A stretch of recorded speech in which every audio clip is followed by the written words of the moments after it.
once again in the mix for an MVP type candidacy this season. Brett Lawrie is a special young man. Donaldson, a combination of great defense and offensive production all working together. He's been a big reason why the A's have had so much success. He is a max effort, intense ball player, fun to watch. Question is, will the Oakland A's be fun to watch after losing all of their sluggers? Their manager, Bob Melvin, joins us here on MLB Tonight. You saw Josh Donaldson there. You trade away Brandon Moss today. Where do you stand? How do you view these moves by your own club? Well, look, it's always a balance with us, and we are looking to get a little bit younger, but when I got here at the end of 11, we traded our last 3 All-Stars in 12 and ended up, before the 12 season, ended up winning the division. So it's always a balance with us. Billy always puts together a competitive team for us.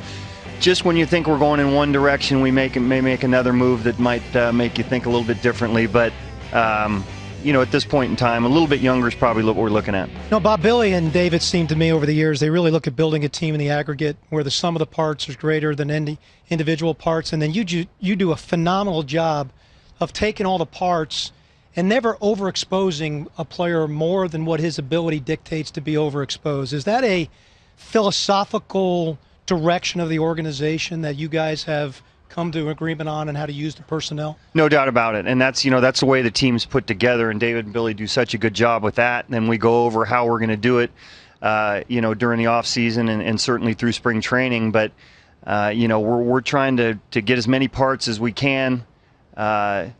Be as versatile as we can, as you've seen in the past. We have some guys like Stephen Vogt that can catch, can play first, play the outfield. So just because we start with a certain lineup or a certain roster doesn't mean we end up with that. Is that a tough balancing act to you, dealing with everybody's desires and, egos and things they're trying to accomplish individually within the game? It can be. Everybody wants to be an everyday player, but communication's, key in that when they come in, we explain the roles to them, and, might not like it, but understand this is the way we're going to do it. It's a team concept here, and you will have a role. If you do well, you're going to get yourself some more reps. Bob, I'm intrigued a little bit. I know everyone this day and age is building stadiums differently, and whether or not you guys get a new stadium or not, but you have so much foul territory and so much of a stadium where your pitching thrives off of it. Is that something that you look for, whether it's position players, on the way they hit the ball? Because it is not a bandbox, and your pitchers can utilize the field in ways that a lot of other teams can't. And I'm a fan of that pitching staff, and I still think that pitching staff gives you a chance to be super successful. No doubt about it. And if you don't score on us, then we have a chance to win some games. So it is all about the pitching for us, usually young pitching. And when you come to Oakland and know you're part of this staff, you're pitching in that ballpark, which gives you a little bit more courage to pitch in. That's the core, and that's what we're built around. And we continue to bring in some young pitchers as well as some of the veteran guys we have. You mentioned communication. Are you communicating with any of the players on the roster right now? Is Derek Norris or Josh Reddick, any of those guys giving you a ring going, hey, Skip, what in the world is going on? Not yet. I'm not on Twitter. But not yet. They also understand, too, that just because we make a couple moves doesn't mean we're finished.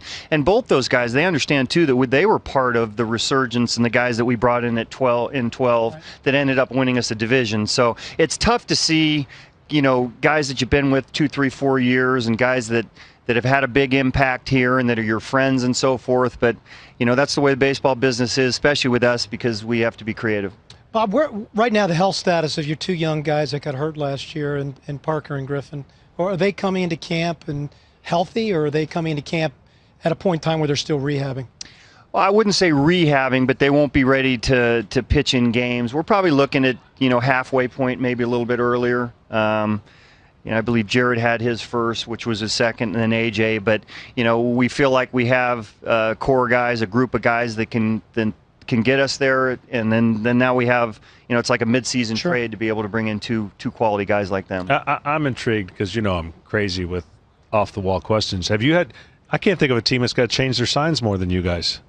I mean, you got so many moving pieces. You got to. That's a good question. Actually, you got to change your signs. We don't have signs. Oh, okay. You don't have signs. You don't have to change them. But no, that's a good point. We're when we trade guys or somebody waiver claim or something like that, we're always having to to go about it that way. Will Billy Butler be used as your DH or first baseman, or mostly just your DH? Little of both. I mean, we would like him to play some first base, especially against left-handed pitching. And last year he did a good job over there.